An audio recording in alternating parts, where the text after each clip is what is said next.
भारत के ब्रह्मोस मिसाइल की दुनिया में एक अलग ही पहचान है। तुर्की भी भारत के ब्रह्मोस जैसा ही क्रूज मिसाइल बनाना चाहता है, लेकिन तुर्की के पास ना तो ऐसी तकनीक है और ना ही बजट का कोई प्रावधान है।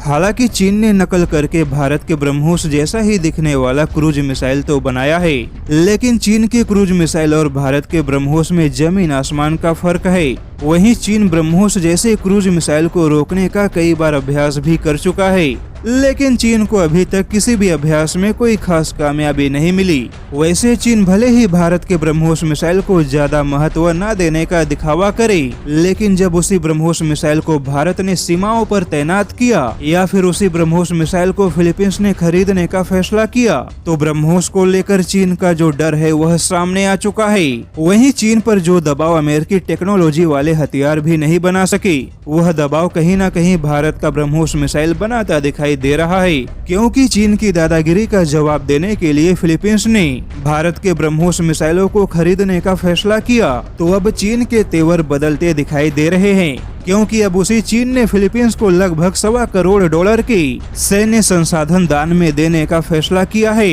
और इस दान किए गए सैन्य संसाधन में बचाव कार्य से जुड़ी मशीनरी, ड्रोन सिस्टम, डिटेक्टर, पानी सफाई के वाहन, रोबोट और बम निरोधक सूट जैसे कई सारी चीजें शामिल है।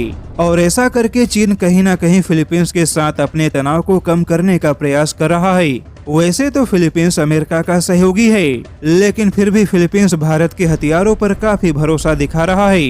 हालांकि फिलीपींस भले ही ब्रह्मोस मिसाइलों का पहला विदेशी ग्राहक बना हो, लेकिन जल्द ही और भी कई सारे विदेशी ब्रह्मोस मिसाइलों के ग्राहक बन सकते हैं, क्योंकि फिलीपींस के बाद वियतनाम और इंडोनेशिया जैसे देश ब्रह्मोस मिसाइलों में काफी दिलचस्पी ले रहे हैं। इसके अलावा खाड़ी के कुछ मुस्लिम देश भी भारत के ब्रह्मोस मिसाइलों से काफी प्रभावित हैं, यानी कि मुस्लिम देश भी भारत के ब्रह्मोस मिसाइलों के बड़े ग्राहक बन सकते हैं।